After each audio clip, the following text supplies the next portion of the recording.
ఘనత చెల్లును కాక. శ్రేష్టమైన సమయంలోనికి మమ్మల్ని అందరినీ నడిపించుంటుండగా ప్రభు పేరు చేరవచ్చిన మీ అందరికీ కూడా శుభాభివందనాలు తెలియజేస్తున్నాను. రండి, ఏకంగా కూడి ప్రభువును 2 నిమిషాలు ధ్యానించి, స్తుతించి, ఆరాధించి, మహిమపరిచి ప్రభు మనకు ఇవ్వాలనుకున్న సందేశాన్ని కేవలం మనను నోటిబూరగా మాత్రమే వాడుకొని ఆయన శ్రేష్టమైన మాటలు మనకు వినిపించలాగున ముందుకు సాగుదాం. నజరేయుడైన యేసు ఎన్ని యుగాలకైనా, ఎన్ని తరాలకైనా ఆరాధ్య దైవమైన యేసు, ఆయన సృష్టి మహోన్నతమైనది, ఘనమైనది, శ్రేష్టమైనది. అట్టి జ్ఞానము దేవుడు మనకు చూపించి మనము స్తుతించి ఆరాధించటానికి మనల్ని యోగ్యులుగా చేసిన ప్రభువును మహిమపరుస్తాము, ఆరాధిస్తాము. నజరేయుడా నా యేసయ్యా, ఎన్ని యుగాలకైనా ఆరాధ్య దైవము నీవేనని, ఎలుగెత్తి నీ కీర్తి నీ చాటెదం. నజరేయుడా నా యేసయ్యా, ఎన్ని యుగాలకైనా ఆరాధ్య దైవం నీవేనని, ఎలుగెత్తి నీ కీర్తి నీ చాటెదా. నజరేయుడా నా యేసయ్యా, ఆకాశ గగనాలను నీ జేనతో కొలిచితివి, ఆకాశ గగనాలను నీ జేనతో కొలిచితివి. శూన్యములు ఈ భూమిని వేలాడదీసిన నా యేసయ్యా, శూన్యములు ఈ భూమిని వేలాడదీసిన నా యేసయ్యా, నీకే వందనం, నీకే వందనం, నీకే వందనం, నీకే వందనం. నజరేయుడా నా యేసయ్యా, ఎన్ని యుగాలకైనా ఆరాధ్య దైవం నీవేనని, ఎలుగెత్తి నీ కీర్తి నీ చాటెదం. అగాధ సముద్రాలకు పాడమ్మా, ఆ వచనం మాడండి. సముద్రాలకు నన్ను వేసితివి, జలములలో బడి నేనెళ్ళినా నన్నేమి చేయవు నా యేసయ్యా, జలములలో బడి నేనెళ్ళినా నన్నేమి చేయవు నా యేసయ్యా, నీకే వందనం, నీకే వందనం, నీకే వందనం, నీకే వందనం. నజరేయుడా నా యేసయ్యా, ఎన్ని యుగాలకైనా రాజ్యదైవము నీవేనని గణమెత్తి నీ కీర్తిని చాటిదా. దేవునికి మహిమ కలుగును. అవును, మా పరలోకపు తండ్రి, గొప్ప ఆధిక్యత పొందిన జీవం కలిగిన తండ్రి, మీ పరిశుద్ధ పాదాలకు వేలాది వేల స్థుతులు స్తోత్రాలు చెల్లిస్తూ మమ్మల్ని అందరినీ మీట్లో చేర్చిన గొప్ప తండ్రి, మిమ్మల్ని సన్నిధించి ఆరాధించి మహిమపరచడానికి కృప చూపిన విధానాన్ని బట్టి స్తోత్రాలు చెల్లిస్తూ మమ్మల్ని అందరినీ మీ పరిశుద్ధ హస్తాలకు అప్పగించుకుంటూ తండ్రి, మా పరలోక ప్రయాణ నూతన బలంతో, నూతన జీవంతో, నూతన ఆత్మతో నింపబడినటువంటి వారంగా, ఆత్మలో బలం పొందేటువంటి వారుగా మా జీవితాలకు ముందు సాగునట్లుగా నా తండ్రి మీ కృపగల బలమైన హస్తము చాపి ఉంచి మమ్మల్ని దీవించి ఆశీర్వదించి ముందుకు నడిపించమని బ్రతిమాలుకుంటూ మమ్మల్ని అందరినీ మీ పరిశుద్ధ హస్తాలకు అప్పగిస్తూ సమస్త మహిమ గంత ప్రభావం మీకు ఆరోపిస్తూ ప్రభువైన యేసుక్రీస్తు పేరిట ప్రార్థించి వేడుకుంటున్నాం తండ్రి. ఆమేన్, ఆమేన్. రండి, ప్రభు వాక్యం ద్వారా మనతో మాట్లాడనేంటున్నటువంటి అంశము వేరు చిగురు. వేరు చిగురు. యెషయా గ్రంథము 11వ అధ్యాయము మొదటి వచనం చదువుకుందాము.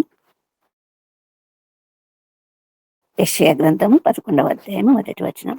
యెషయి ముద్దు నుండి చిగురు పుట్టును, వాని వేర్ల నుండి అంకురము ఎదిగి ఫలించును. ప్రభు తన పరిశుద్ధ సత్యమును నీడల బయలుపరచనేంటున్నాడు. తండ్రి అయిన దేవుడు ఉద్దేశించిన తన ఉద్దేశాన్ని మరి బయలుపరచబడిన దినాన్ని గురించి, అవసరత గురించి, జరగబోయే అంశాలను గురించి, మార్పులను గురించి, ప్రస్తుతం ఉన్నటువంటి చీకటి శక్తులను తొలగించబడటానికి వెలుగుగా దేవుని ఆత్మచేత నింపబడినటువంటి ప్రభువుగా మన మధ్య రానయ్యున్నటువంటి యేసుక్రీస్తు ప్రభువును గురించినటువంటి ప్రవచనం ఇది. యెషయా మొద్దు నుండి వేరు పుట్టును, చిగురు పుట్టును. ప్రభువు మన జీవిత విధానాన్ని వృక్షములతో పోల్చి ఉంటున్నాడని మనందరికీ బాగా తెలుసు. ఆ వృక్ష సంపద అమితంగా భూలోకం అంతటా విస్తరించి ఉంటున్నందుకు కారణం ఏంటంటే మొత్తం జీవకోటి అంతా కూడా మరి వృక్షముల మీదే ఆధారపడి ఉంటున్నది. ఈ ఒక వృక్షాన్ని జనరల్గా మనం చూస్తే నేల పై భాగాన కనిపించేదాన్ని షూట్ సిస్టమ్ అంటాము, నేల లోపల ఉన్న భాగాన్ని కనిపించేదాన్ని రూట్ సిస్టమ్ అంటాము. ఈ రెండిటికి పరస్పరమైనటువంటి అనుబంధము, సంబంధము ఉన్నంత కాలము ఆ మొక్క ఎదుగుతూనే ఉంటుంది, వృక్షంగా విస్తారంగా శాఖోపశాఖలే ఫలిస్తూనే ఉంటుంది. ఇక్కడ ప్రభు కనపరుస్తున్నటువంటి విషయం ఏంటంటే చిగురు పుడుతుంది. చిగురు పుట్టడం అన్నది మొక్కకు సహజమైన ధర్మము. ఆ చిగురు పుట్టినప్పుడు, చిగురు వేస్తున్నప్పుడు అది ఆ చెట్టుకు ఒక శాఖగా మాత్రమే ఎదగగలుగుతుంది. ఆ శాఖగా ఎదుగుతూ వేరు కొస నుండి మరి పీల్చబడినటువంటి నీటిని, అది ఎంత లోతైనా సరే దేవుడు ఆ శక్తినిచ్చాడు ఆ వేరుకొన భాగానికి. అంత లోతైన భూభాగాన్ని చిలుచుకుంటూ వెళ్ళి మరి నీటిని చెట్టు యొక్క కొస భాగమైనటువంటి చిగురు భాగానికి కూడా అందజేయగలిగినటువంటి ఏర్పాటు ప్రభువు మొక్కలో కలుగచేస్తుంటున్నాడు. అందులో ఉన్నటువంటి ఒక మొత్తం అంతట్లో ఉన్నటువంటి జైలం ఫ్లోయం అన్న సిస్టమ్ ద్వారా కింద వేరు పీల్చిన కొన భాగం నుండి పీల్చబడిన నీరు మరి చివరన ఉన్నటువంటి చిగురు భాగానికి కూడా అందచేయబడుతున్నటువంటి ఏర్పాటు అద్భుతమైంది, అమోఘమైనటువంటి ఏర్పాటు అది. కాకపోతే ఇక్కడ ప్రభు కనపరుస్తున్నటువంటి విషయం ఏంటంటే యెషయా మొద్దు నుండి చిగురు పుట్టును, దాని వేరు నుండి అంకురం ఎదుగుతుంది. ఒక విత్తనం నుండి మొలక రావటం మనకు తెలుసు. ఆ విత్తనం నుండి మొలక వచ్చినప్పుడు ఆ మొలకను ఎదిగే విధానం కూడా మనము చూడగలుగుతాము. కానీ వేరు నుండి మొలక రావటం, అవును, అది ప్రభు ఏర్పరిచినటువంటి గొప్ప అద్భుతమైన విషయం. నేలలోనున్న వేరులో నుండి డైరెక్ట్గా భూమి మీదకి ఒక చిన్న మొలక పుట్టుకొని వస్తుంది. అది మనకు స్పష్టంగా ఎప్పుడు కనిపిస్తుందంటే, దానికి ఆ విత్తనం ఉండవలసిన పప్పు బద్దలు ఉండవు. డైరెక్ట్గా ఆకులతో కూడినటువంటి కాండభాగం కలిగినటువంటి మొక్క భూమిపైకి పొడుచుకొని వస్తుంది. అది ఒక పెద్ద చెట్టుగా, వృక్షంగా ఎదుగుతుంది. సంపూర్ణంగా ఫలించే వృక్షంగా ఎదుగుతుంది. ఆ సత్యాన్ని ఇక్కడ చెప్తుంటున్నాడు. వాని వేరుల నుండి అంకురం ఎదిగి ఫలించును, గొప్ప వృక్షంగా ఫలిస్తుంది. ఆ ఎదిగినటువంటి వృక్షము గురించి ప్రభు ఇక్కడ మాట్లాడుతుంటున్నాడు.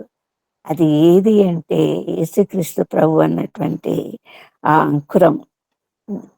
యెషయి మొద్దు నుండి, యెషయి వేరు నుండి, మొద్దు నుండి కాదు, యెషయి వేరు నుండి. వేరు భాగం ఉన్నంత వరకు భూమి పైన మొద్దు భాగం ఉంటే అది చిగురుస్తూనే ఉంటుంది. కానీ ఇక్కడ ప్రభు ఏర్పరిచినటువంటి ప్రత్యేకమైనటువంటి విషయం ఏంటంటే, వేరు నుండి, యెషయి వేరు నుండి మరి అంకురం ఎదిగి ఫలించును. అది ఎందుకు, ఏమి అన్నటువంటి సందర్భంగా మనం పరిశీలించి చూస్తున్నప్పుడు, ఆ ఫలించేటటువంటి వేరు, ఒక వృక్షంగా ఎదిగినటువంటి వేరు, ఆ వృక్షము అన్నటువంటి యేసుక్రీస్తు ప్రభువును గురించినటువంటి ఒక ప్రత్యేకమైనటువంటి శ్రేష్టమైనటువంటి అద్భుతమైనటువంటి అంశగా మనకి ఇక్కడ చూపించబడతా ఉంది. అది ఎట్లాంటిదంటే, యెహోవా ఆత్మ జ్ఞాన వివేకములకు ఆధారముగా ఆత్మ, ఆలోచన బలములకు ఆధారముగా ఆత్మ, తెలివిని యెహోవా ఎడల భయభక్తులు పుట్టించు ఆత్మ అతని మీదకి వచ్చును. యేసుక్రీస్తు ప్రభు, పుట్టబోయేటటువంటి యేసుక్రీస్తు ప్రభు మరి భూమి మీద వెలిగినప్పుడు జీవించినంత కాలం కూడా మొత్తం దేవుని యొక్క ఆత్మ చేత నింపబడినటువంటి వాడై, ఆత్మ జ్ఞానం చేత నింపబడినటువంటి వాడై, ఏ తండ్రి అయిన దేవుని యొక్క బలమైనటువంటి ఆధారమైనటువంటి ఆత్మను కలిగినటువంటి వాడై మరి ఈ లోకంలో జీవించినంత కాలము జీవిస్తాడు అన్నటువంటి వాస్తవాన్ని ఇక్కడ ప్రభు మనకు ప్రవచనపూర్వకంగా యెషయా ద్వారా ప్రవచింపచేస్తూ ఉంటున్నాడు. మరి మనం ఒకసారి దీని గురించినటువంటి జీనాలజీకి వెళ్తే, మత్తయి సువార్త మొదటి అధ్యాయంలో మొట్టమొదటిగా రాయబడినటువంటి విషయం ఏంటంటే, అబ్రహాము కుమారుడైన దావీదు యొక్క కుమారుడైన యేసుక్రీస్తు వంశావళి. యేసుక్రీస్తు యొక్క వంశావళి గురించి రాయబడింది ఇక్కడ. ఆ యేసుక్రీస్తు యొక్క వంశావళి ఎక్కడి నుంచి ఆరంభమైనట్లు మన వాక్యం తెలియజేస్తుందంటే, అబ్రహాము కుమారుడైన దావీదు. అబ్రహాముతో ఆరంభమైంది. అబ్రహాంతో ఆరంభమైనటువంటి ఈ వంశావళి మనం 17వ అధ్యాయం చూస్తే, అట్లు అబ్రహాము మొదలుకొని దావీదు పర్యంతం తరములన్నీ 14 తరాలు, దావీదు మొదలుకొని యూదులు బాబేలుకు కొనిపోబడిన తరాలు 14, బాబేలుకు కొనిపోబడినది మొదలుకొని క్రీస్తు పర్యంతము 14 తరాలు. 42 తరాల తరువాత యేసుక్రీస్తు ప్రభు ఈ లోకంలోనికి మానవాకారంతో, మానవ శరీరంతో మరి జన్మించటము మనం చూస్తుంటున్నాము. ఈ వంశావళి అన్నది చాలా శ్రేష్టమైనటువంటి వంశాలు. ఎందుకు అంటే, క్రీస్తు వంశావళిలో చేర్చబడినటువంటి ఆ ఆధిక్యత, ఆ భాగ్యం అన్నది అది తరతరాలుగా మరి ముందుకు సాగేటటువంటి ఒక గొప్ప సంపూర్ణమైనటువంటి దేవుని యొక్క ఏర్పాటును గురించినటువంటి విషయం. కాకపోతే ఆ వంశావళికి చెందినటువంటి ఈ తరాలన్నిట్లో కూడా మనం ఒక ప్రత్యేకత గమనిస్తుంటున్నాం. అంటే ఆ ప్రత్యేకత వలన మనం అర్థం చేసుకోవాల్సినటువంటి విషయం ఏంటంటే, ప్రభు వంశావళిలో ఆ తరతరాలలో మన తరం కూడా ఉండాలి అంటే, మన తరం కూడా చేర్చబడి ఉండాలి అంటే, మన వలన మన తర్వాతి తరాలకు ఆశీర్వాదకారకంగా ఉండాలి అంటే, ప్రభువు ఏర్పరచుకున్నటువంటి వారి ద్వారా మరి కొన్ని విషయాలు మనకి ఇక్కడ స్పష్టంగా ప్రభు మనకు తెలియపరుస్తుంటున్నాడు. అబ్రహామును చూసినప్పుడు మనకు అబ్రహామును ఎప్పుడు ఏర్పరచుకున్నాడు, ఏర్పరచుకున్న తరువాత జరిగిన విషయాలు మనకందరికి బాగా తెలుసు. కాకపోతే ఎందుకు దేవుడు ఇచ్చినటువంటి ఆ ఆశీర్వాదము ఆధిక్యత ఏంటంటే, క్రీస్తు వంశావళి అబ్రహాము చేర్చబడినప్పుడు భూమి యొక్క సకల వంశములు నీ యందు ఆశీర్వదింపబడిన ఆది కాండము 12వ అధ్యాయము 3వ వచనంలో దేవుడు ఏర్పరచుకున్నప్పుడు ఇచ్చినటువంటి ఒక వాగ్దానం. అది ఎందుకు ఏర్పరచుకున్నాడు, ఏ ఉద్దేశంతో ఏర్పరచుకున్నాడు అన్న విషయంగా దేవుడు అబ్రహామును నడిపించిన విధానంలో ఏమాత్రము తూలి తొట్టిల్లకుండా ప్రభు చూపించినటువంటి మార్గంలో తన తర్వాత రాబోయే తరాలన్నీ కూడా దీవించి ఆశీర్వదించబడాలంటే తన ద్వారా జరగవలసిన ప్రతి విషయంలో మరి ప్రభు నిర్ణయం చొప్పుననే ముందుకు నడవాలన్నటువంటి ఆశ ఆకాంక్ష కలిగినటువంటి వాడుగా అబ్రహాం సాగినట్లు మనకు కనిపిస్తా ఉంది. ఏమంటున్నాడంటే ఆది కాండము 22వ అధ్యాయము, నా మాట వినినందున, అబ్రహాముతో మాట్లాడుతున్నాడు ప్రభు, నువ్వు నా మాట వినినందున ఈ భూమిలో వంశములన్నీ నీ సంతానము కలిగి ఆశీర్వదింపబడును అన్నటువంటి భూమిలోనివన్నీ కూడా వంశాలన్నీ కూడా నీ ద్వారా ఆశీర్వదింప. ఎందుకు అనంటే నువ్వు నా మాట వినినందున. ఇది ప్రభు మనకిస్తున్నటువంటి హెచ్చరిక. ప్రభు మనకిచ్చినటువంటి ఈ జీవితంలో తర్వాత రాబో తరాలన్నిటి కూడా ఆశీర్వదించబడాలంటే, దీవించబడాలంటే, ఫలించే వారంగా ఉండాలి అన్నటువంటి దేవుని యొక్క కోరిక, దేవుని యొక్క ఒక ఆజ్ఞ అనొచ్చు, మరి ఒక ఆదేశం అనొచ్చు, ఒక సందేశం అనొచ్చు. ప్రభు కోరుకుంటున్నది ఏంటంటే సంపూర్ణమైనటువంటి లోబడినటువంటి స్వభావం, విధేయత కలిగినటువంటి స్వభావం. అందువల్ల మనకు లభించేది ఏంటంటే నీతి. అది నీతి వలన మాత్రం, అది ఒక నీతిగా ఎంచబడుతుంది. ప్రభువును సంపూర్ణంగా అబ్రహాము నమ్మినాడు కాబట్టి అది అతనికి నీతిగా ఎంచబడుతుంది అన్నటువంటి వాస్తవము. ఆ నీతి అన్నది ప్రభు యొక్క నిరంతర నీతి రాజ్యానికి ఒక పేవ్మెంట్, ఒక దారి. ఆ మార్గం అంతా కూడా నీతి మార్గమే. అది రాజమార్గంగా ఏర్పరచబడినటువంటి ఆ మార్గము. ప్రభు నీతిమంతుడు. ఆయన నీతిని మరి తుండ్లకు బలంగా దట్టమైనటువంటి వస్త్రంగా కట్టబడినటువంటి ప్రభువును మనం చూస్తుంటున్నాము. కాబట్టి ప్రభువు కలిగినటువంటి ఆ నీతి కలిగి ఉండటము ప్రభువుకు ఎంతో ఇష్టమైనటువంటి ఆశీర్వాదకరమైనటువంటి విషయంగా మనం గుర్తించాల్సినటువంటి అంశంగా ఉంటుంది. ఇంకా ఆశ్చర్యకరమైనటువంటి విషయం ఏంటంటే, ఈ క్రీస్తు వంశావళిలో మనం గుర్తించినటువంటి విషయాలలో ఇక్కడ యెష్షయి మొద్దు నుండి చిగురు పుట్టును, అతని వేరు నుండి అంకురం ఎదిగి ఫలించునని వాక్య భాగం రాయబడింది కదా. కాబట్టి అంత అక్కడి నుంచి మనం స్టార్ట్ చేసుకుంటే, మరి యెష్షయి ఎవరు అన్నప్పుడు చూస్తే, మనం ఈ మత్తయి సువార్త 1వ అధ్యాయము 5వ వచనము నుండి చూసినప్పుడు, రాహాబునందు షల్మాను రాహాబునందు బోయేజు కనెను, బోయేజు రూతునందు ఓబేదు కనెను, ఓబేదు యెష్షయిని కనెను. ఇది ఈ వర్షక్రమం మనం చూసినప్పుడు ఒక ఎన్నిక లేని వారిని బలమైన వారిగా దేవుడు ఏర్పరచుకున్నట్లు మనం చూస్తుంటున్నాం. ఆయన ఎప్పుడు కూడా ఎన్నిక లేని వారిని బలమైన వారిగా చేయటానికి, వాటిలో ఒంటరైన వాడు 1000 మంది అవునట్లు చేయటానికి ప్రభు సిద్ధంగా ఉంటున్నాడు. అట్టడుగున భూమి పొరలలో ఉన్నటువంటి ఒక వేరు నుండి మరి ఒక వృక్షాన్ని ఎదగ చేయటానికి ప్రభు ఇష్టపడుతున్నాడు. కనపడని స్థితిలో ఉన్నటువంటి వేరు నుండి ఒక బాహాటంగా కనపడే మహావృక్షంగా ఎదగటానికి ప్రభు ఏర్పరచుకున్నటువంటి మార్గము నీతి మార్గము. అందుకే అబ్రహాము దేవుని నమ్మినది అతనికి నీతిగా ఎంచబడేను. ఆ నీతిని నమ్మినటువంటి, ప్రభుని నమ్మినటువంటి ఆ నీతి కలిగిన వారందరూ కూడా అబ్రహాము కుమారులుగా ఎంచబడుతున్నాయని నేటికి కూడా ప్రభు వచ్చే వరకు కూడా అబ్రహాము కుమారులు ఎవరంటే ఆయన పరిపూర్ణమైనటువంటి విశ్వాసం ఉంచినటువంటి వారు. ఇక్కడ ఈ వంశవాళ్ళలో మనం గమనిస్తున్నటువంటి విషయం ఏంటంటే, షల్మాను రాహాబు నందు బోయేజును కనెను. ఎవరండి రాహాబు? ఈ రహాబు ఎవరు? వేశ్య. కానీ ఆత్మలో బలంగా దేవుని యొక్క గొప్పతనాన్ని, దేవుని యొక్క ఔన్నత్యాన్ని విని నమ్మినటువంటి స్త్రీగా మనకు చూపబడతా ఉంది. యెహోషువ గ్రంథంలో 6వ అధ్యాయం 25వ వచనం నుండి 2వ అధ్యాయంలో చూస్తే మరి వేగుల వారు వచ్చినప్పుడు వారితో చేసిన సంభాషణలు చూస్తే మరి ఎంత గొప్ప విశ్వాసం కలిగి ఉందంటే ఖచ్చితంగా ఖచ్చితంగా తను ఉన్నటువంటి ఆ ఎరుకో పట్టణం పుట్టబడుతుంది దేవుని వలన. మరి అంత గొప్ప దేవుడు, అంత శ్రేష్టమైన దేవుడు, ఆ దేవుని నీడ కింద తన కుటుంబం మొత్తం కూడా రక్షింపబడాలని, చేర్చబడాలని బలంగా ఆశించినటువంటిది రాహాబు వేశ్య అయినప్పటికీ కూడా మరొక నీతిని కనపరుస్తూ ఉంది.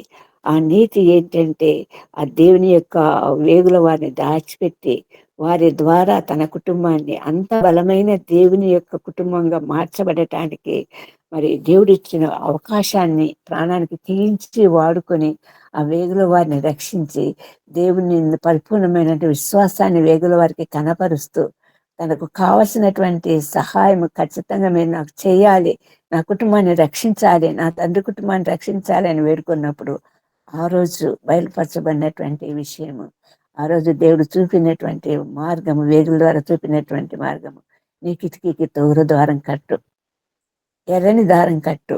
ఎర్రని దారం అన్నది రక్షణకు సూచనగా ఉంటున్నది, దేవుని యొక్క రక్తానికి సూచనగా ఉంటున్నది.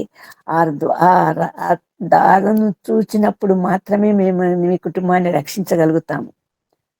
అన్నాడు పస్కా పండుగకు ఆచరించేటప్పుడు ప్రభు ఏం ఆదేశించాడో ప్రతి గడప ద్వారానికి పైన దేవుని యొక్క రక్తాన్ని మరి పూయబడే వాళ్ళ లేకపోతే మరి ఆ దూత, ఆ మరణ దూత ఆ రక్తాన్ని చూసి దాటిపోతుంది మీ గుమ్మాలను. అది రక్షణకు సూచనగా ఉంది. ఈరోజు ఇక్కడ మనకు కనపరుస్తున్నటువంటి విషయం కూడా రాహాబుకు కనపరుస్తున్నటువంటి విషయం దారము. ఆ దారాన్ని కిటికీ కట్టుకోమ్మా, అందులో నీ అందరినీ చేర్చుకో, అప్పుడు మాత్రమే మేము బాధ్యులం అవుతాం నీ రక్షణకు. ఆ రోజు నీ కుటుంబం మొత్తం రక్షించబడుతుంది అన్నటువంటి ఒక వాగ్దానము ఇవ్వటం జరిగింది, దేవుని ద్వారా ఇవ్వటం జరిగింది. మరి ఆ రక్షణ కార్యంగా జరిగింది. అటువంటి రాహాబు నందు బోయేజును కనెను. షల్మాను రాహాబునందు బోయేజును. ఈ బోయేజు కూడా శ్రేష్టమైనటువంటి వ్యక్తిగా రూతు గ్రంథంలో మనం చూస్తుంటున్నాము. తను ఎలిమెలకు సమీప బంధువుగా, నయోమి భర్త అయిన ఎలిమెలకు సమీప బంధువుగా మనకు కనిపిస్తుంటున్నాడు. మరి ఈ బోయేజు రూతునందు ఓబేదును కనెను. శ్రేష్టమైనటువంటి బోయేజు రూతును, మరి ముఖ్యంగా రూతును గమనిస్తే ఈ సంశావళిలో స్త్రీల పేర్లు కూడా రాయబడి ఉన్నాయండి. ఆ స్త్రీలలో మొట్టమొదటిగా మనకు కనిపిస్తున్నది రూతు. రూతు యొక్క శ్రేష్టమైనటువంటి ఒక నీతి అయినటువంటి మార్గాన్ని అక్కడ కనపరిచినందున తన జీవితంలో ఏర్పరచుకున్నది, నమ్మింది, నీతినే నమ్మిందినటువంటి రూతును ఒక గొప్ప ఆధిక్యత ఇచ్చినటువంటి క్రీస్తు వంశావళిలో భాగస్థురాలుగా చేసినటువంటి గొప్ప ఔన్నత్యం మనకి ఇక్కడ కనిపిస్తా ఉంది. ప్రభు ఏర్పరచుకున్న మార్గం నీతి మార్గము, ఎన్నుకున్న మార్గం నీతి మార్గము, మరి మనలను నడవమంటున్నది కూడా నీతి మార్గమే. ఆ నీతి మార్గంలో రూతు నడిచింది. ఏ ఆధారము లేదు, తను సుఖంగా సంతోషంగా గడపడానికి ఏమి లేదు. నయోమి భర్తను కోల్పోయింది, కుమారుడిద్దరిని కోల్పోయింది. మరి ఒక దైన్య స్థితిలో ఉన్నటువంటి నయోమి రూతును ఒక క్షేమాన్ని కోరి, ఆమెకు రాబో జీవితంలో ఏమాత్రము సుఖము అందించలేనటువంటి పరిస్థితి తన కుటుంబం కాబట్టి తన గృహంలోనే ఉండమని ఆదేశించినప్పుడు రూతు ఇచ్చిన సాక్ష్యం గొప్ప సాక్ష్యం. నీ ప్రజలే నా ప్రజలు, నీ దేవుడే నా దేవుడు, నీతోనే నా మరణము, నీతోనే నేను జీవిస్తాను. అది నీతి మార్గం, అది గొప్ప మార్గం. ఓర్ఫా తన అత్తను ఒక ముద్దుతోటి అప్పగించేసింది. కష్టానికి, దుఃఖానికి, ఆవేదనకు, ఇసుకరేతి యూదాలాగా ఇక్కడ రూతు ఎంచుకున్నటువంటి ఒక గొప్ప నీతి గల మార్గము అతను వెంబడింపచేసింది. మరి గొప్ప శ్రేష్టమైనటువంటి జీవితంలోనికి నడిపించబడి యేసుక్రీస్తు ప్రభు వంశావళి అయినటువంటి ఋతు ఓబేదును కన్నాడు, ఓబేదు యెష్షయిని కన్నాడు, యెష్షయి రాజైన దావీదును కన్నాడు. ఇవన్నీ మనం గమనిస్తూ పోతే మనకు సమయం చాలదు. కానీ ఒక శ్రేష్టమైనటువంటి మార్గాన్ని ఎంచుకున్నటువంటి వారిని అందరినీ కూడా క్రీస్తు ప్రభు తన వంశావళిలో చేర్చుకుంటుండగా మన జీవితాలలో మన తరాలు దీవించబడాలంటే, ఆశీర్వదించబడాలంటే ఆయన కుమారులుగా, యేసుక్రీస్తు ప్రభు యొక్క కుమారులుగా, అబ్రహాం సంతానంగా యేసుక్రీస్తు ప్రభు కుమారులుగా మనం జీవించాలంటే మరి నీతి మార్గం ఒకటే సరైన మార్గం. ఆ నీతి మార్గంలో నడవటము దేవునికి ఇష్టమైనటువంటి మార్గం. ఎందుకంటే ఆయన నీతిమంతుడు కాబట్టి. మరి ఎటువంటి ప్రభు వంశావళికి కారణమైనటువంటి మరి ఈ వంశావళి క్రమాన్ని మనము కొంతవరకు చూసింటున్నాము. తిరిగి మనం 11వ అధ్యాయానికి వద్దామండి. యెషయా గ్రంథము 11వ అధ్యాయము. మనకి ఇక్కడ దేవుడు కనపరుస్తున్నటువంటి మార్గం అంటే ఎందుకు ప్రభు ఇక్కడ ఆ విషయాన్ని స్పష్టపరుస్తుంటున్నాడు, ప్రవచన రూపకంగా ఎందుకు కనపరుస్తుంటున్నాడంటే మనకు ఇక్కడ తెలియజేయబడుతున్నటువంటి అంశం ఏంటంటే ఎటువంటి ప్రభువును మనకు ఇవ్వబోతున్నాడు. యెషయా మొద్దు నుండి వచ్చే వేరు అంకురం ఎదిగి ఫలించేది ఏ అంశంగా ఇక్కడ చూపించారంటే యేసుక్రీస్తు ప్రభు వారిని ఒక శ్రేష్టమైనటువంటి మానవ రూపంలో ఉన్నటువంటి ప్రభుగా చూస్తుంటున్నాడు. ఆయన నీతిని బట్టి బీదలకు తీర్పు తీర్చును, భూనివాసులలో దీనులైన వారికి యథార్థంగా విమర్శన చేయను. నీతి యథార్థత అన్నది దేవుని యొక్క బలమైన సొత్తు.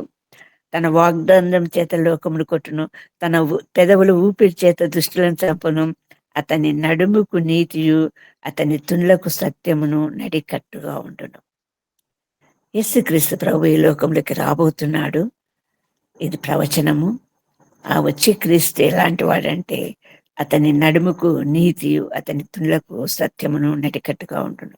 మన బలమంతా మన నడుములోనే ఉంటుందండి. అందుకే ఆ నడుమును కట్టుకొని ఉండండి ఎప్పుడు కూడా.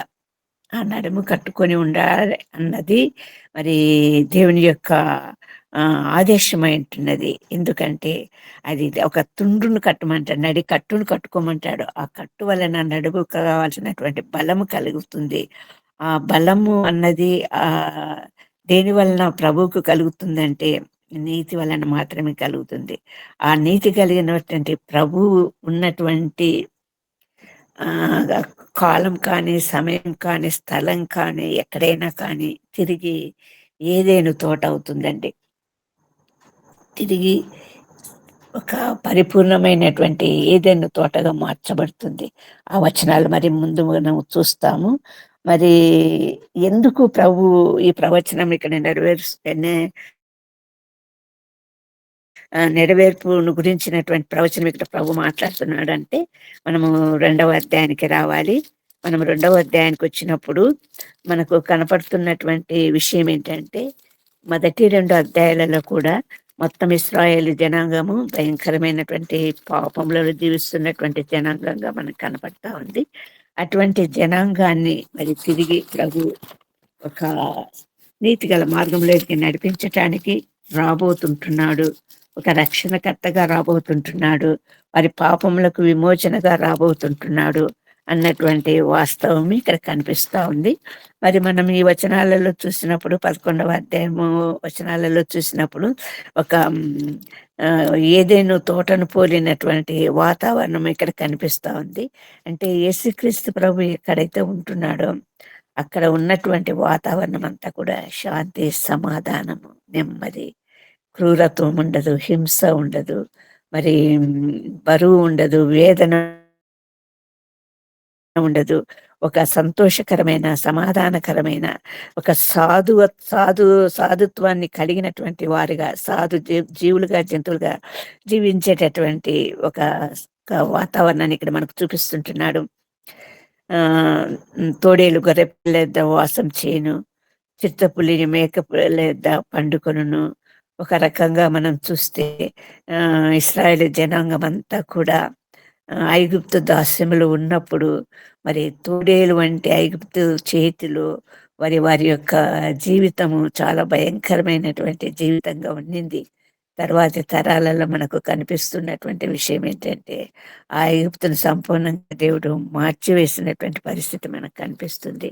ఇక్కడ తోడేలు గొర్రె పిల్లేద వాసన చేయను, చిరుతపులులు మేక పిల్లేద పండుకొను, దూడ కొదమ సింహము, ఆవులు ఎలుగులు, మరి నాగుపాము పుట్ట ఎద్ద చిన్న పసిపిల్లవాడు ఆడుకొనటము, ఇదంతా కూడా ఒక నీతియుక్తమైనటువంటి బలిగా పడబోయేటటువంటి యేసుక్రీస్తు వలన ఏర్పడబోయేటటువంటి ఒక గొప్ప ఆధిక్యత కలిగినటువంటి ఒక రాజ్యాన్ని గురించినటువంటి ఆ, ఒక సందేశము ఇక్కడ మనకు వినిపించబడతా ఉంది. ఆ లోకం యెహోవాను గూర్చిన జ్ఞానంతో నిండి ఉండును. అంటే సంపూర్ణంగా యేసు ప్రభు యొక్క ఆధీనంలో ఉన్నటువంటి ఆ లోకాన్ని గురించి మాట్లాడుతూ 10వ వచనానికి మనం వచ్చినప్పుడు, ఆ దినమున ప్రజలకు ధ్వజంగా నిలుచుండు యెషయి వేరు చిగురునొద్ద జనముల విచారణ చేయును అంటున్నాడు ప్రభు. ఇక్కడ తిరిగి జ్ఞాపకం చేస్తుంటున్నాడు. ఆ దినమున ప్రజలకు ధ్వజంగా నిల్చుండి యెషయి వేరు చిగురునొద్ద జనముల విచారణ చేయును. యెషయి వేరు చిగురునొద్ద జనముల విచారణ చేయును.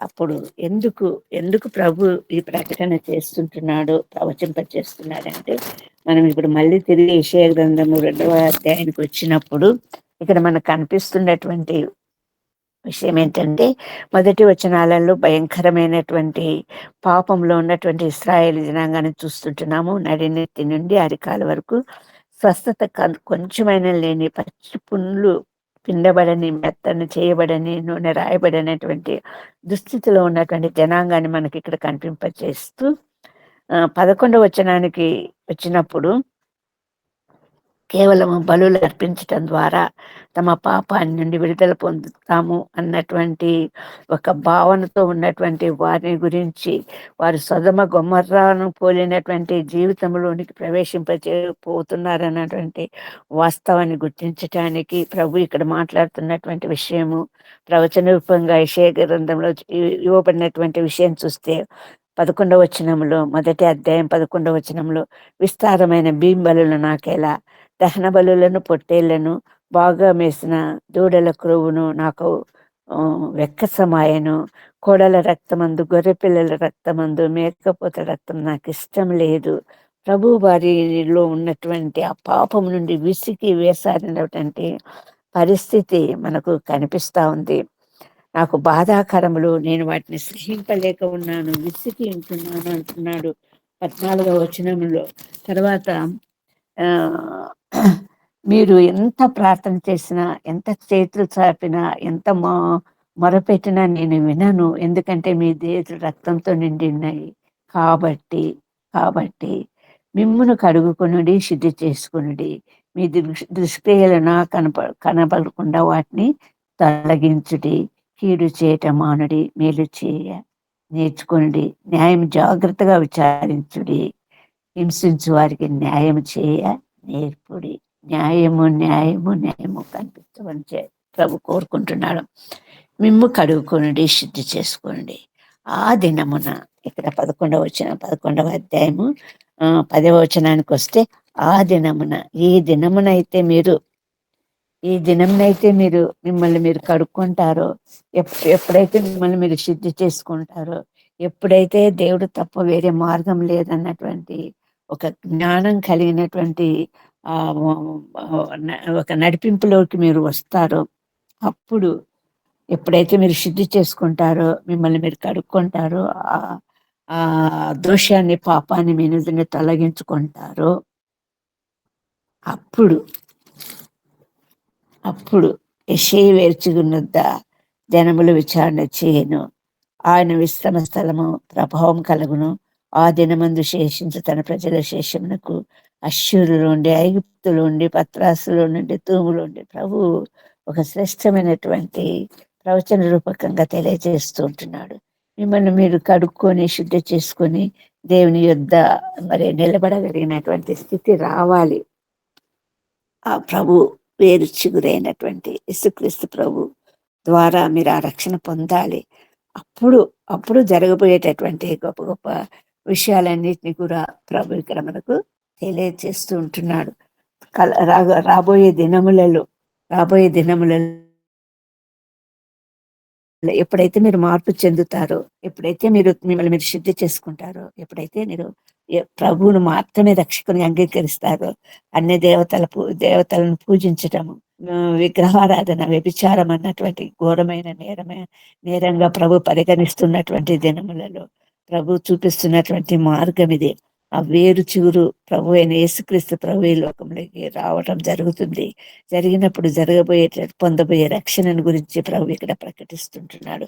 అందుకే యెషయా మొద్దు నుండి వేరు చిగురు పుట్టును అంటున్నాడు. క్రీస్తు ప్రభు రాకడని గురించి తెలియజేస్తుంటున్నాడు. మొదటి రాకడని గురించి తెలియజేస్తుంటున్నాడు. ఆ రాకడలో జరగబోయేటటువంటి అమూల్యమైనటువంటి ప్రశస్తమైనటువంటి అంశాలను ప్రభు ప్రవచన రూపంగా వెలువడ చేస్తూ ఉంటున్నాడు. మరి దీని గురించినటువంటి మనము వాస్తవంలోనికి రావటానికి 19వ అధ్యాయం, యెషయా గ్రంథము 19వ అధ్యాయము 21వ వచనం నుండి చూసినప్పుడు మనకు తెలియచేయబడినటువంటి అంశాలు చూస్తే ఇక్కడ ఆ దినమున ఐగుప్తు 19వ వచనములో ఆ దినమున ఐగుప్తు దేశం మధ్యన యెహోవాకు ఒక బలిపీఠమును, దాని సరిహద్దునద్ద యెహోవాకు ప్రతిష్టమైన ఒక స్తంభమును ఉండును. ఇక్కడ అన్నిటిని గురించి మనం ఆలోచన చేయలేకపోయినా కూడా 24వ వచనం చూస్తే, యెషయా గ్రంథము 19వ అధ్యాయం 24వ వచనం చూస్తే, అక్కడ సైన్యములకు అధిపతి యెహోవా, నా జనమైన ఐగుప్తీయులారా, నా చేతుల పైన అష్షూరీయులారా, నా స్వాస్థ్యమైన ఇశ్రాయేలారా, మీరు ఆశీర్వదింపబడదని చెప్పి వారిని ఆశీర్వదించును. ఆ దినమున ఐగుప్తీయులను, అష్షూరీయులను, ఇశ్రాయేలీలను, ఈ 3 జనములు భూమి మీద ఆశీర్వాద కారణమగును. అది ఎండింగ్. అది ఒక గొప్ప కార్యం జరగబోతుంది. యేసుక్రీస్తు ప్రభు నీతిమంతుడిగా ఈ లోకంలోనికి రావటం జరుగుతుంది. జరగపోయినప్పుడు రక్షణ కార్యం జరుగుతుంది. ఆ రక్షణ కార్యం వలన అన్ని జనులు కూడా మార్పు చెందేటటువంటి ఒక గొప్ప శ్రేష్టమైనటువంటి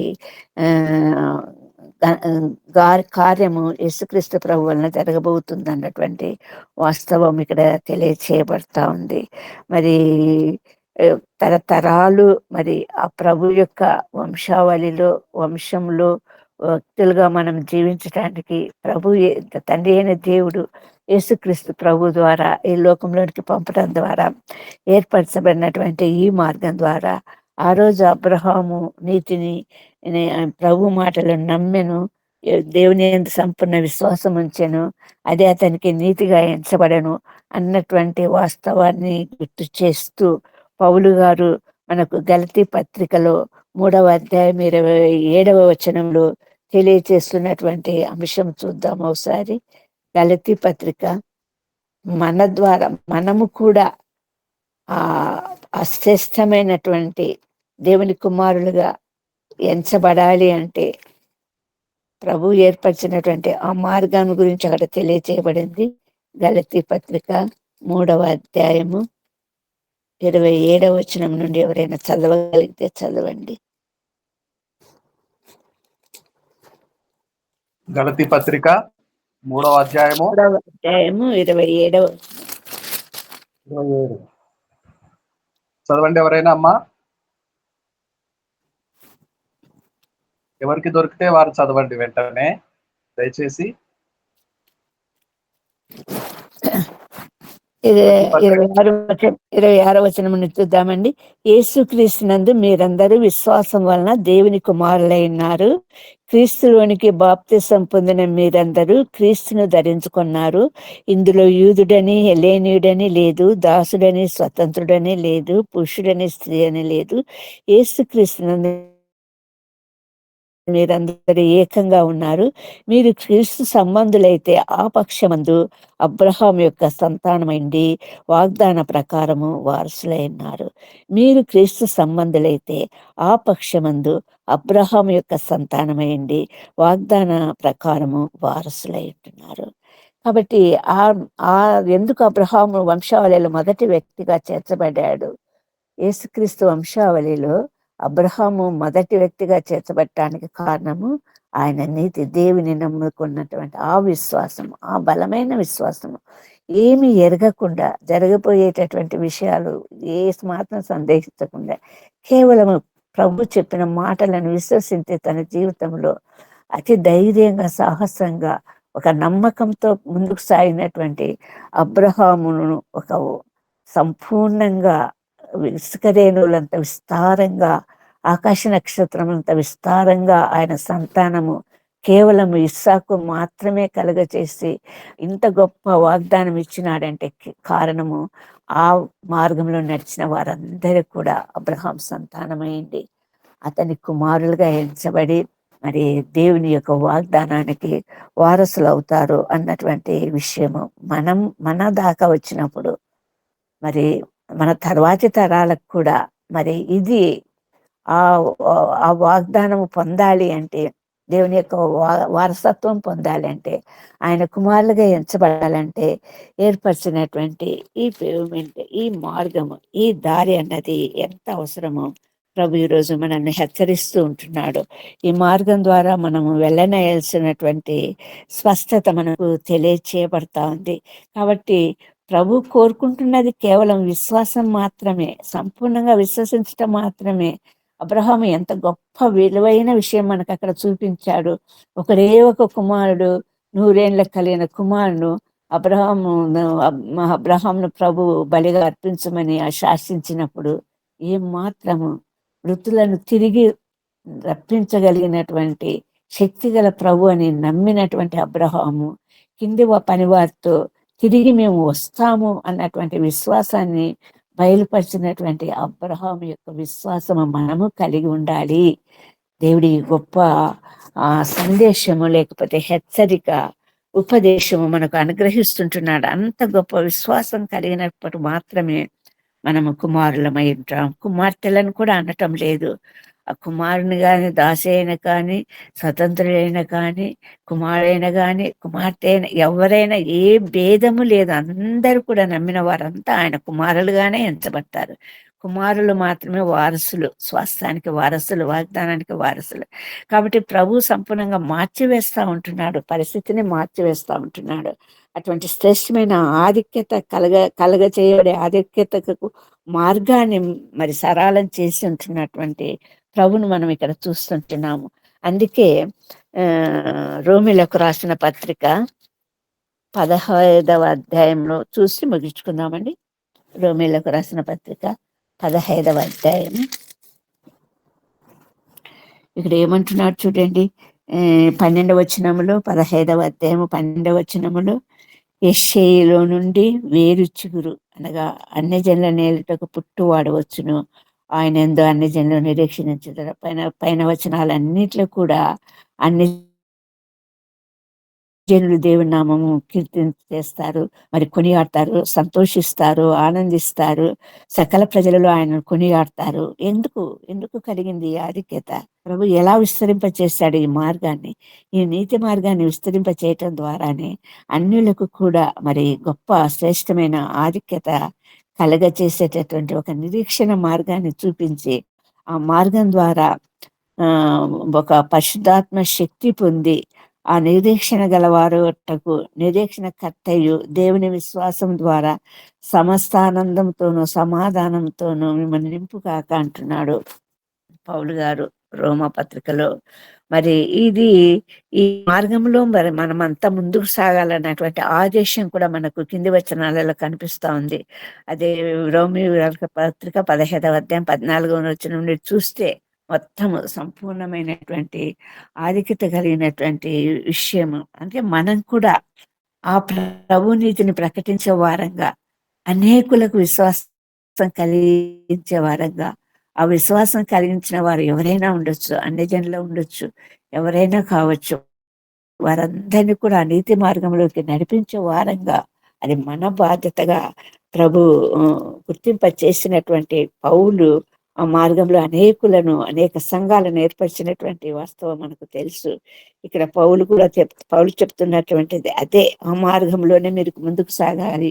మరి ఎంత గొప్ప శ్రేష్టమైనటువంటి సందేశం ఉందంటే ఇక్కడ 14వ వచనం నుండి మనం చూస్తే, సమస్త జ్ఞాన సంపూర్ణులను ఒకరికి ఒకరు బుద్ధి చెప్పి సమర్థులై ఉన్నారని నా మట్టుకు నేను మిమ్మల్ని గురించి రూఢిగా నమ్ముతున్నాను సంఘానికి చెప్తూ, మరి వారు బలంగా దేవుని యందు విశ్వాసం ఉంచినటువంటి వారుగా ఎదిగేవారుగా ఉంటున్నారని, అయినను అన్యజనులు అను అర్పణ పరిశుద్ధాత్మ వలన పరిశుద్ధపరచబడి ప్రీతికరమగినట్లు నేను సువార్త విషయమై యాజక ధర్మం జరిగించు దేవుని చేత నాకు అనుగ్రహింపబడిన కృపను బట్టి అన్యజనుల నిమిత్తము యేసుక్రీస్తు పరిచారకుడనైతిని అంటున్నాడు. ఆ ఎంతమంది నీతి మార్గంలో, ఎవరిని నీతి మార్గంలో నడిపింపగలుగుతారో, తిప్పగలుగుతారో వారందరూ కూడా దేవుడు ఎలా చేయబోతున్నాడంటే, ఒక ప్రకాశించు గొప్ప నక్షత్రం లాగా చేయబోతున్నాడని దానియేలు గ్రంథంలో మనకు కనిపిస్తా ఉంది.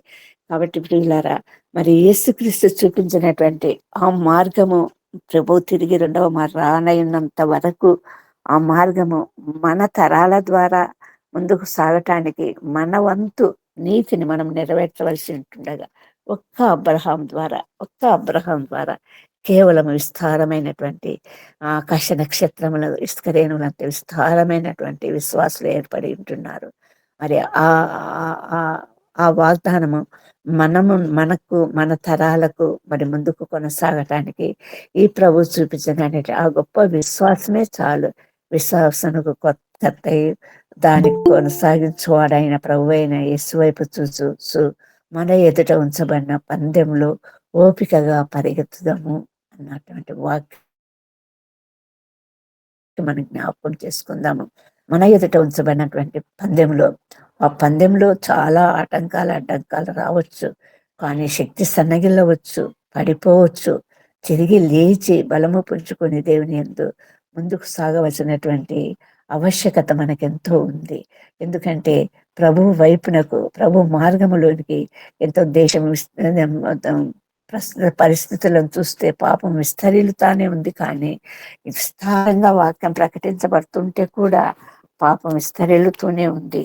అటువంటి పరిస్థితులలో ఇంకా బలంగా దేవుని వాక్యము నీతి మార్గము ప్రకటించబడటానికి ప్రభు ముందుకు చూపినటువంటి మార్గము, ప్రభు ఏర్పరిచినటువంటి మార్గంలో మనమందరము ముందుకు సాగాలని ప్రభు ఆశిస్తూ ఉంటుండగా, ప్రభు యెషయా ద్వారా ప్రవచించినటువంటి ఆ ప్రవచనాల ద్వారా జరిగినటువంటి కార్యము, యేసుక్రీస్తు ప్రభు మన మధ్యకు రావటం జరిగింది, ఆరోహణమై వెళ్ళటం జరిగింది. విస్తారంగా మరి అందరికీ అప్పగించబడినటువంటి బాధ్యత, ఎరిగినటువంటి బాధ్యతే. మరి ప్రతి ఒక్కరం కూడా మరి మన జీవితాలలో ఆ నీతి మార్గాన్ని ప్రకటించే వారంగా, నీతి మార్గంలోనికి నడిపించడానికి యేసుక్రీస్తు ప్రభు కర్త అయి ఉన్నాడు అన్నటువంటి ఒక వాస్తవాన్ని ఆయన యందు విశ్వాసం ఉంచటం వలన మనం ఆయన కుమారులుగా, ఆయనకు సంపదకు, ఆయన ఆస్తికి వారసులంగా, ఆయన ఏర్పరిచినటువంటి పరలోక రాజ్యానికి వారసులంగా మనము ముందుకు సాగుతామన్నటువంటి వాస్తవం ఈరోజు ప్రభు మనకు తెలియజేస్తుంటున్నా. మరి అట్టి శక్తిని, అట్టి బలాన్ని, అట్టి విశ్వాసాన్ని, అట్టి పరిశుద్ధతను మన అందరికీ దేవుడు దయచేయను కాక. ప్రభు ఇక్కడ కోరుకుంటున్నది అదే. ప్రభు మన నుండి కోరుకుంటున్నది అదే. మనం ఎల్లప్పుడూ స్తుతి స్తోత్రములు చెల్లించే వారంగా కాకుండా ఆయన ఆజ్ఞలు, నిబంధనలు భక్తితో మనం ముందుకు గైకొనుచు ముందుకు సాగి ఆ యెహోవా నీతిని తరతరములు మన పిల్లలకు ఉండులాగున మన జీవితాలలో ముందుకు సాగుదాము. పరమదేవ నిబంధనాజ్ఞల్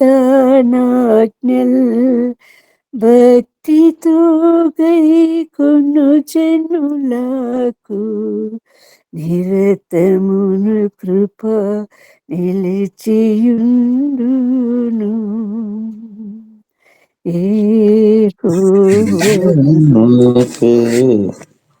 తరముల తరముల పిల్లలకు నుండును ఆ కారణము చే దేవ సంస్తుతి చేయవే మనస శ్రీమంతుడగు సంస్తుతి చేయవే మనస. అతి కృప మనకు, మన తర్వాత రాబోయే తరాలకు నిత్యము ప్రభు సంపూర్ణంగా, సమృద్ధిగా, ఉచితంగా కుమ్మరించును కాక. దేవుడి కొద్ది వాక్యమును దీవించి ఆశీర్వదించును కాక. ఆమె